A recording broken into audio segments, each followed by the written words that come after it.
A young man was walking through a supermarket to pick up a few things when he noticed an older lady following him around. And thinking nothing of it, he ignored her and continued on. And finally, he went to the checkout line, and she cut right in front of him.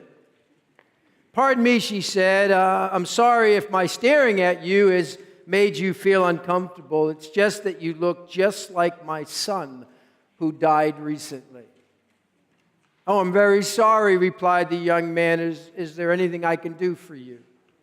"Yes," she said, as I'm leaving, can you say goodbye, Mother? It would make me feel so much better." "You want me to say goodbye, Mother, as you leave the checkout?" "Yeah, could you please? It would really mean a lot to me." "Sure," answered the young man.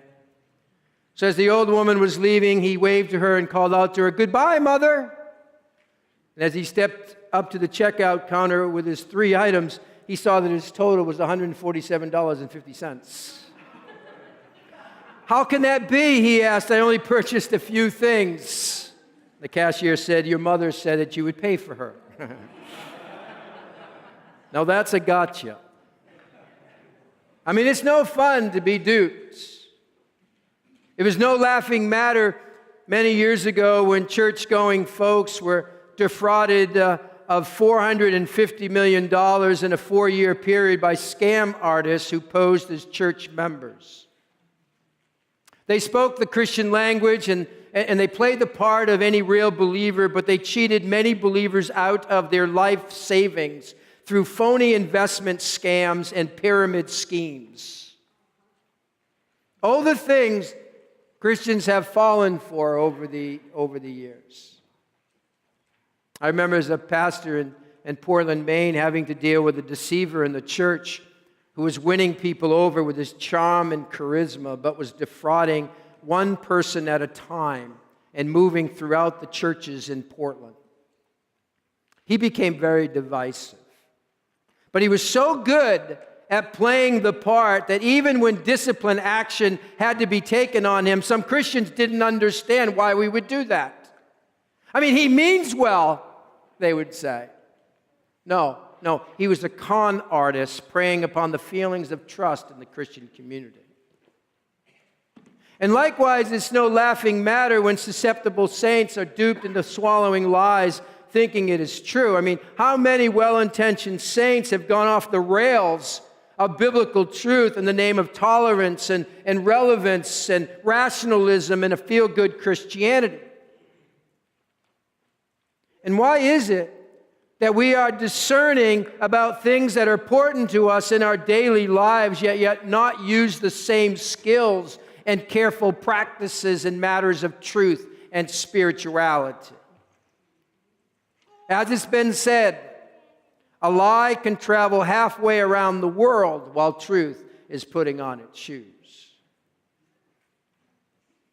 We need men and women today, and teenagers and 20 and 30-year-olds right up through seniors with courage to stand up for the truth and be discerning.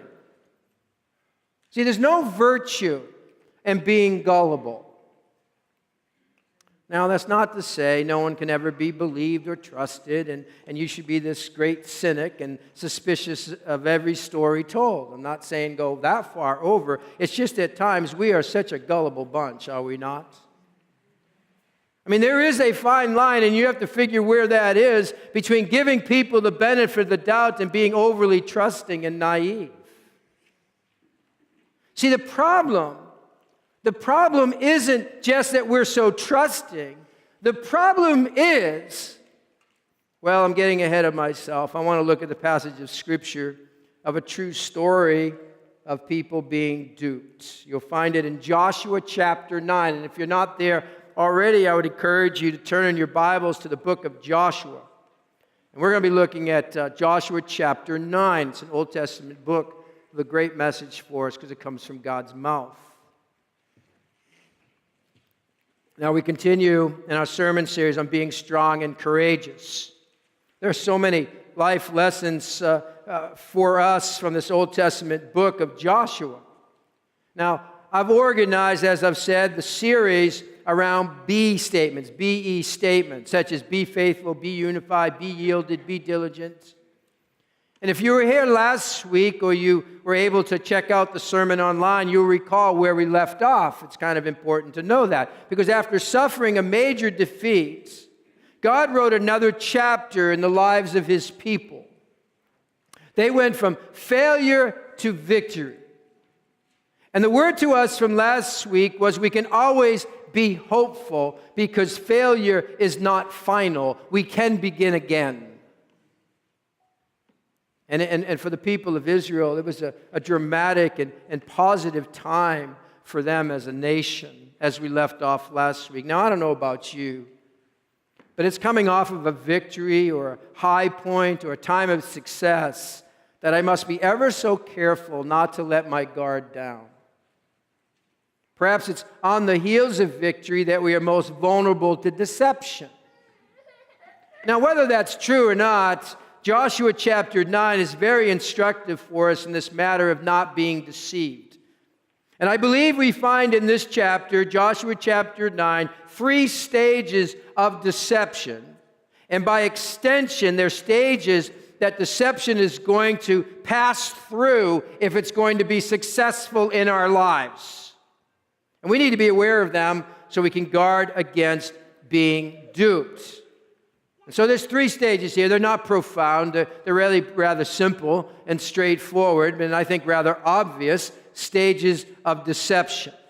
The first stage is the convincing offer is made. The convincing offer is made. Following the victories at Jericho and then Ai, there was a buzz in the air. In Joshua chapter 9, verse 1, look with me, verse 1 of chapter 9. It says, "Now when all the kings west of the Jordan heard about these things." Well, what things? Well, they heard about Israel's success in taking possession of the land. And then verse 1 continues with a preview, really, of what is to come for Israel. And those 2 verses, verses 1 and 2, give us a list of several city-states in the mountainous regions who aren't going to stand around and do nothing about the Israelites' invasion of the land. They're going to do something about it. And so the city-states and these mountainous regions form a confederacy. And they're of one accord in fighting Israel and fighting Joshua. That's what's happening in verses 1 and 2. Now, verse 3 tells us that there was a section of the Hittites called the Gibeonites who they really occupied 4 small cities who weren't so convinced that they could win this battle against Israel with Yahweh God fighting for them. And so these Gibeonites, these Hittites, they became concerned. They didn't want to join this confederacy. They were desperate. They didn't want to fight, but they didn't want to get wiped out either. So they did what many people do when caught in a jam. They make up a story. They lie. A Sunday school teacher asked her class, "Children, what is a lie?" One young boy shot up his hand and answered, "A lie is an abomination to the Lord." The teacher was quite pleased until the boy continued and added, "And a very present help in time of trouble." It's not true. See, in general, people find it easier to tell lies than the truth and even justify it when in a jam. And we've kind of grown accustomed to lying in our culture, in our world. And in the business world, lying is so commonplace that we begin to accept it as just a part of life. That's what you do. A man joked, "I just bought a 2-story house. I just bought a 2-story house. The realtor told me 1 story before I bought it and another story after I bought it." Right? We just get used to it. That's what happens. That's okay. It's part of life. That's what you have to do to make a buck. Well, the Gibeonites make up a story. And it's a good story. Very convincing. See, they would rather lose their integrity than lose their lives. And verse 4 informs us of their ploy. Look at verse 4. It says, "They went as a delegation whose donkeys were loaded with worn-out sacks and old wineskins cracked and mended. The men put worn and patched sandals on their feet and wore old clothes. All the bread of their food supply was dry and moldy. Then they went to Joshua in the camp at Gilgal and said to him and the men of Israel, "We have come from a distant country. Make a treaty with us." Now, they spare no effort in trying to trick Joshua. They put on these tattered clothes and these worn-out sandals. They found some old wineskins, and they packed a lunch of dry and moldy bread. And they traveled really only a short distance, maybe 6 or 10 or 13 miles at the most. But what they were doing is they wanted to give the impression that they had traveled for hundreds of miles. And it's quite convincing. That is, if the leaders fall for the appearances and trust in their own wisdom. And the reports, what they say here is also very convincing. It's quite thought out. Down in verse 9, and going on to verse 10, you'll notice that they mention that they heard about Israel's victories. And they speak of these victories on the other side of the Jordan, back in Egypt, and on the east side. They speak of those victories that happened long ago and not the most recent victories of Jericho and Ai, because if they spoke of the recent victories, that would have been a giveaway. See, because coming from a distant land, they would not have heard of those two conquests. And so they mention the battles won on the east side of the Jordan that happened some time ago, because we've been traveling during that time. Those are the only ones we know about. See, their reasoning was that since they were not neighbors, they would pose no threat to the Israelites. That's their angle. And perhaps they're even aware of the provision in the Mosaic law permitting Israel to extend peace with cities that were a considerable distance. You'll find that in Deuteronomy 20. Perhaps they knew that. I think that's giving them too much credit, to be honest with you. We don't really know. It doesn't tell us. But one thing is for sure, they pretended to be something they were not. Are you doing that? Have you done that? Have you been on the receiving end of that? They're pretending to be something they were not. And this was an Oscar performance by the Gibeonites. I can't help but think of the movie Catch Me If You Can. It was a true story based on the life of Frank Abagnale, Jr., who deceived the government out of more than $5 million by the time he was 21 years old. He passed himself off as an airline pilot, though he had no pilot's license. He passed himself off as a medical doctor and a practicing attorney. And while posing as a doctor on one scene, Frank meets a young nurse, Brenda, and he falls in love. And when he goes and meets her father, who's a prestigious lawyer, he scores points with him by pretending, operative word, by pretending to be a graduate of the same law school the father attended. And because Frank looks 10 years older than he really is, Brenda's father hires him as an associate in his law firm. Knowing they are Lutherans, he also claims to be Lutheran. In one scene, the FBI is closing in on catching him before he escapes once again. And he confesses to Brenda, he says, Brenda, I don't want to lie to you anymore. I'm not a doctor. I've never been to medical school. I'm not a lawyer or a Harvard graduate. I'm not even a Lutheran. I ran away from home a year and a half ago when I was 16. With a straight face, Brenda says, Frank, you're not a Lutheran? That's all she cared about. She has a lot more problems on her hands than that. But see, when it came to dealing with Frank Abagnale Jr., things weren't always as they seemed to be. And that's the case here with these Gibeonites. Listen, mark this down. Deception comes in convincing fashion. It comes in convincing fashion. Always. I mean, the deception is not going to tell you of painful consequences to come. Deception is not going to have the word counterfeit written on the outside. It will be convincing. It'll have on the clothes of authenticity. It will have some resemblance to the real thing. Is there an offer in front of you right now that's being presented to you that looks quite convincing? Is it asking you to make this slight moral compromise and you're starting to flirt with it because you're starting to be convinced to go along with it? See, I can fudge a little bit here, not a big deal. I'm going to do that. Listen, you make a small commitment to it now, it is easier to make a larger commitment to it later. You make a small commitment to it now, whatever that is in front of you, that little compromise that you say is no big deal, it is easier to make a larger commitment to it later.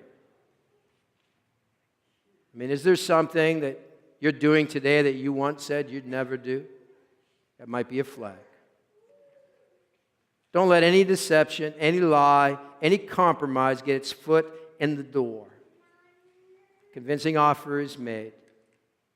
Are you at stage one? Because after the convincing offer is made, it's going to be effective. If it's going to be effective, it's going to lead to the second stage, and that's the offer is now under consideration. Not only presented to you, it's now under consideration. You see, you know you're in trouble when you start conversing with the enemy. Verse 7 says, the men of Israel said to the Hivites, which are the Gibeonites, but perhaps you live near us. I mean, how then can we make a treaty with you? You kind of get the impression right here that Joshua and the leaders, they're not really buying this story. It's obvious the leaders had their suspicions. They asked good questions here. See, the problem wasn't that they didn't think. The problem was, well, let's just go down here. We see Joshua, he presses some more when he asks in verse 8, who are you and where do you come from? They answered, verse 9, your servants have come from a very distant country because of the fame of the Lord your God, for we have heard reports of him, all that he did in Egypt. Now, by the way, there are parallels here to the story of Rahab. Both lied. Both seem to have a high view of Yahweh God. But perhaps the Gibeonites have been God-fearing, are God-fearing as Rahab was. Perhaps. I'm not sure about that. Unless I miss my guess, I think they're just giving lip service to it all and saying what they know the Israelites wanted to hear. Ever done that? In the classroom setting of a Peanuts comic strip on the first day of the new school year, the students were told to write an essay about returning to school. And in her essay, Lucy wrote, vacations are nice, but it's good to get back to school. There's nothing more satisfying or challenging than education, and I look forward to a year of expanding knowledge. Needless to say, the teacher was pleased with Lucy and complimented her fine essay. Well, in the final frame of this comic strip, Lucy leans over and whispers to Charlie Brown, after a while, you learn what sells. True. See, the temptation to say what others want to hear is a present reality. Why Joshua and the leaders would even consider this offer is because the Gibeonites are saying what sells. And what adds strength to deception is that it's mixed with some truth. You know the saying, right? Error is the most dangerous that contains some truth in it. Watch out for that kind. The Gibeonite story was so reasonable. Their language was reverential. Their appearance was in keeping with what they said. I mean, who could dispute the obvious? Look with me at verse 12. This is obvious. The bread of ours was warm, they say, when we packed it at home on the day we left to come to you. But now see how dry and moldy it is? And these wineskins that we filled were new, but see how cracked they are? And our clothes and sandals, they're worn out by the very long journey. See, they had the look of reality and the smell of authenticity. See, the problem here wasn't that the Gibeonites were convincing. The problem was, well, let me give you the two stages again. Stage one, a convincing offer is made. I want to make sure you're with me. In stage two, the offer is now under consideration. Now, there's a word for those who try to reason with temptation. It's the word victim. And that brings us to the third stage in deception, really the most tragic of them all. Not only a convincing offer is presented to them, that offer is now under consideration. They're thinking about it. They're dialoguing with them. The offer is checked out, but God's left out. The offer is checked out and God is left out. The leadership here are dangerously close to buying the story hook, line, and sinker, or as some would say, lock, stock, and barrel. Look at verse 14. Verse 14 says, the men of Israel sampled their provisions. Now, I'm not sure why they wanted to sample moldy bread, but kind of like when we pull some sour milk out of the fridge and we go, hey, taste it, right? It's kind of the same thing. I'm thinking sour. You want to try it? Why would we? See, the problem here wasn't that they sampled the food. The problem was what we read next. We come to some very sad words here in the end of verse 14. What does it say? But they did not inquire of the Lord. They checked the credibility of the evidence by sampling it, but they did not consult the Lord. Now, I want to give you the literal translation of verse 14. I find it quite interesting. I think a little more impactful. Listen to how it reads in the literal sense, verse 14. The men of Israel received the men by reason of the food, but the mouth of God they did not ask. The men of Israel received the men by reason of the food, but the mouth of God they did not ask. Now, the force of that suggests that Joshua and the leaders relied more on their own reason than on the wisdom of God. They reasoned, it all made sense, but God is left out. See, there's no reading between the lines here as to what went wrong. We don't have to guess. It tells us. Joshua and the leaders checked out the bread, but they didn't check with God. This was the reason they fell for this scam. They did not inquire of the Lord. Everything seemed to check out because Joshua was looking at the situation from a human perspective only. And from a human perspective, there was solid evidence. And from a human perspective, they asked the right questions. They had their suspicions. The problem wasn't that they were sloppy in their investigation. The problem was they didn't check with God. And right here, this is when leadership fails. This is when God's people fail, right here, verse 14. This is when marriages fail. This is when business ventures and partners and romances and ministry leaders and churches fail, right here.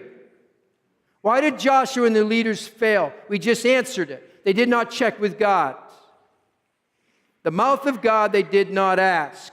But I asked the question, why? Why? What's going on here? See, the real question behind this is, why is it that they did not seek the counsel of the Lord? Why didn't they? Now, church, I believe there's a pearl of wisdom for us right here. I want us to see the why behind their not consulting with the Lord.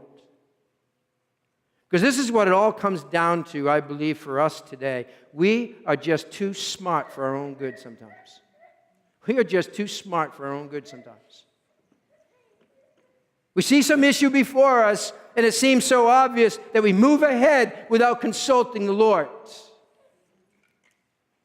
In Proverbs chapter 3, verse 7, I often refer to this as, I kind of feel bad for this verse, because it gets left out, because we know Proverbs 3, 5, and 6. Many of you could quote it verbatim. What about verse 7? Feel bad for that verse. This is what it says. Do not be wise in your own eyes. Fear the Lord and shun evil. Do not be wise in your own eyes. I take that to mean don't be too smart for your own good. And you say, oh, but Pastor, the decision looks so obvious. The evidence is clear. Do not be wise in your own eyes. Find out what God says about it. Take time to consult the Lord. Check with Him. And just think about the heartache we experience because we don't take every decision to the Lord, but instead we rely on our reason and our own judgment. And so on a day-to-day basis, we just kind of rely on that rather than seek God and the matters that are in front of us. Now listen, I'm not talking about whether we should eat cornflakes or Wheaties for breakfast. Don't get ridiculous. No, why white socks or blue socks. We're not talking about that. But do we go to God with matters that are in front of us during the day? Do we check with Him? Do we want to know what He thinks? Do we ask for His direction? Because His direction is available but often ignored. A ranger at Yellowstone National Park was leading a group of hikers to a fire lookout, and the ranger was so intent on telling the hikers about the beautiful flowers and the wild animals that he considered the messages on his two-way radio distracting, so he turned his two-way radio off. The authorities were trying to get a hold of the ranger, but they could not reach him because he turned off his two-way radio. Well, nearing the tower, the ranger was met by a nearly breathless lookout who wanted to know why the ranger hadn't responded to the messages on his radio. And he said, I turned it off. But they desperately needed to get a hold of him. Why? Well, come to find out, a grizzly bear had been stalking the group, and the authorities were trying to warn these group of hikers of danger. They almost became the bear's lunch, all because the ranger found the two-way radio to be a distraction. You show me someone who's in danger of being overtaken by deception, and I'll show you someone who has turned off communication with the living God. You show me someone who's in danger of being overtaken by deception, and I'll show you someone who's turned off communication with the living Lord.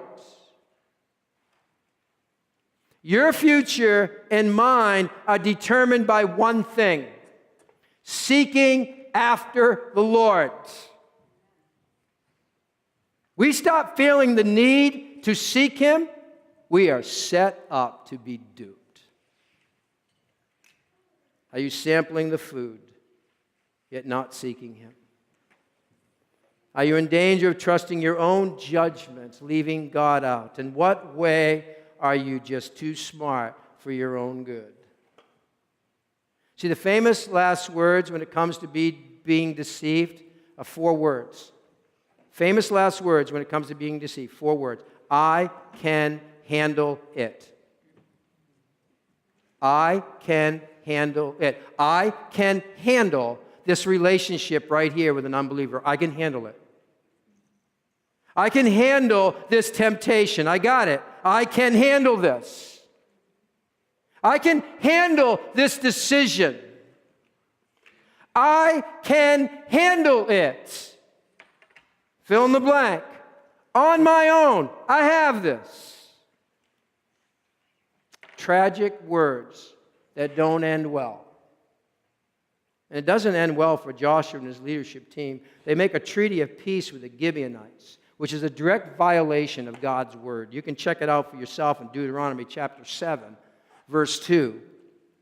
But God's instructions to the Israelites concerning the people in Canaan and the land that they were given is that they were to wipe them all out and not make a treaty of peace with any of them.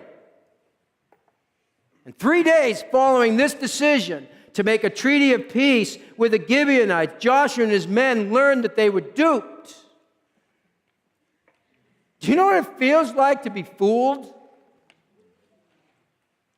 I mean, have you been on the receiving end of someone tricking you? It doesn't feel so good. Well, you can imagine how Joshua and his men must have felt here. And to make matters worse, they were the leaders. The leaders who were riding this wake of success had a major lapse in judgment, and they let down the people, and they failed their gods. Now, to their credit, and you're going to have to read on for yourself the rest of this year. It's very interesting. I encourage you to do that. To their credit, they knew what to do after they failed. Just for a second, let's look with me at verse 15. Because the people there of Israel, they're grumbling now. They're saying, we can't have them here. We need to wipe them out. Well, the leaders answered those grumblers by saying, verse 19, no. We've given them our oath by the Lord, the God of Israel, and we cannot touch them now. They're saying we will not sin again by breaking this oath. Regardless of the consequences, they're saying, no, we can't break our vow. We can't.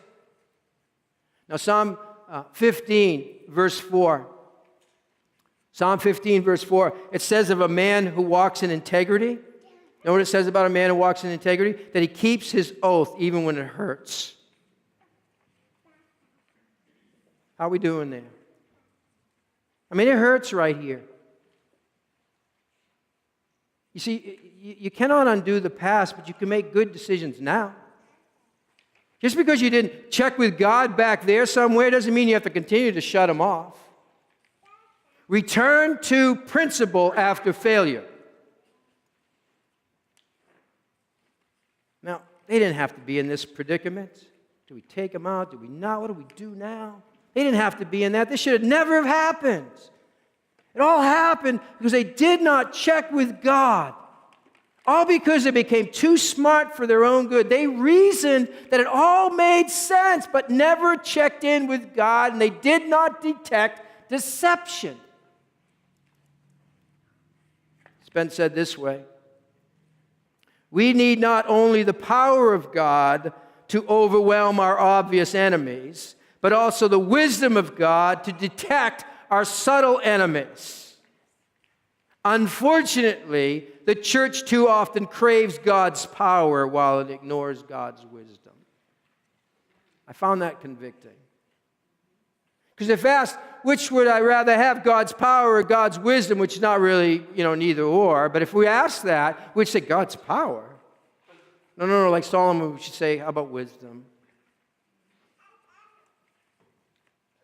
Church too often craves God's power while it ignores God's wisdom. I mean, how can we dispute the obvious except with divine insight? Church, EBC, be discerning. Be discerning. Don't believe everything you hear or read on Facebook. Don't. Check things out. And I'm speaking especially to those claims that seem spiritually convincing.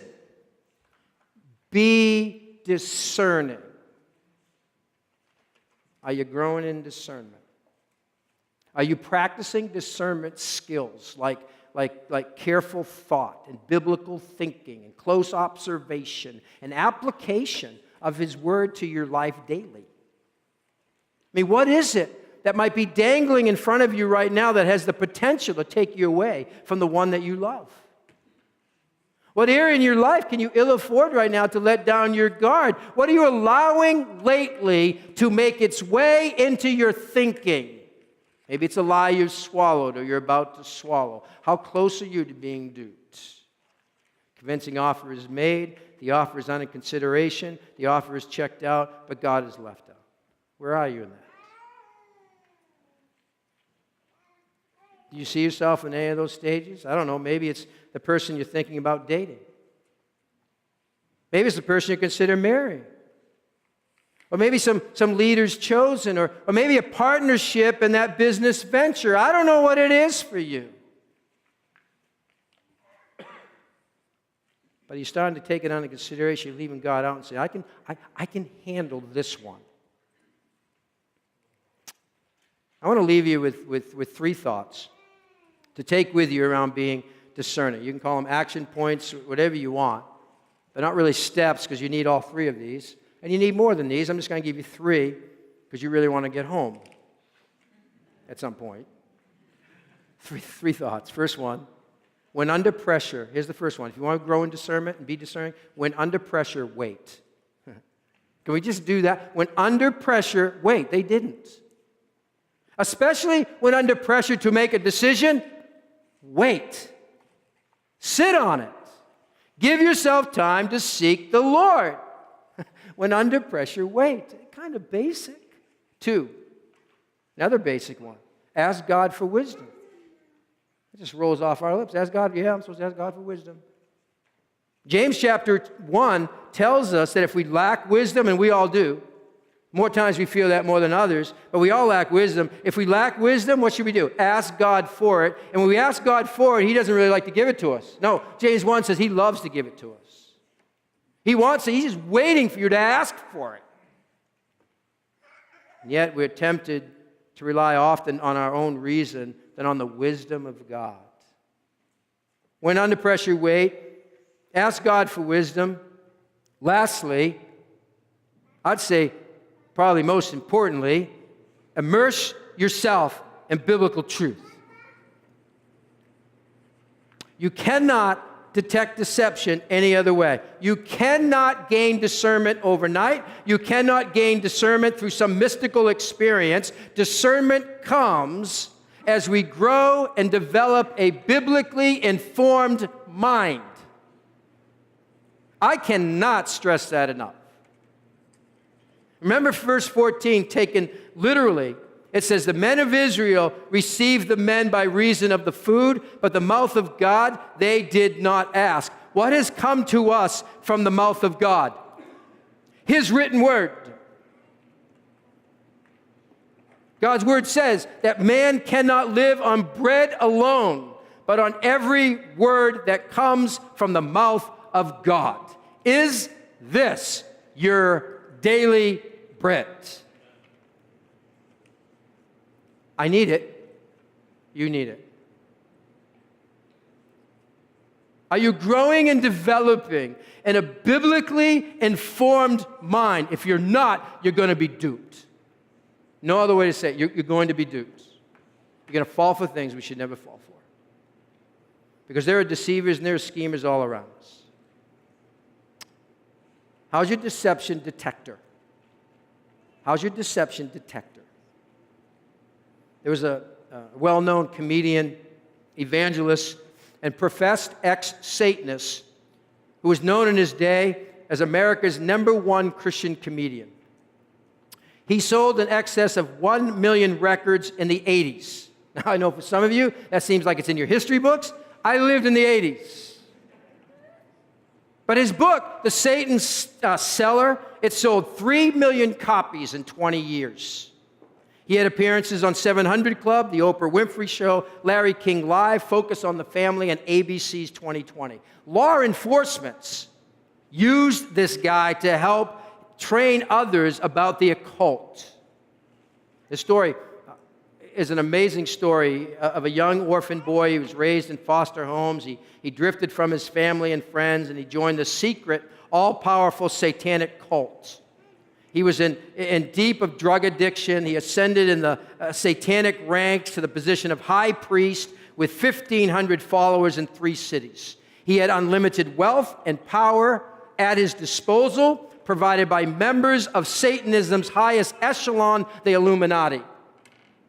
Then he came to Christ.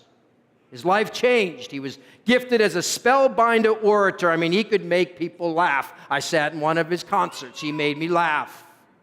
His testimony was absolutely riveting. He enraptured audiences with his biographical story. And he would move from his own story to presenting the gospel by saying something like this: if Christ can save me from the depths of committed satanic worship, then for heaven's sake, Christ can save you. I mean, pretty powerful stuff, right? I mean, it was an incredible story. The only problem was, it was all made up. The only truth was that Mike Warnke was a great storyteller. He lied a lot. It was a good story, a very convincing story, and many, many people fell for it. Now, we may not be able to detect deception every time in that first pass, but neither should we be so undiscerning. Neither should there be so many undiscerning believers that we see in the contemporary church today.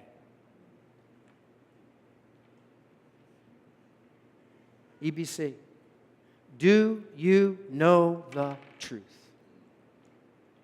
Are you a lover of truth? These ancient words from ancient story are written for us today.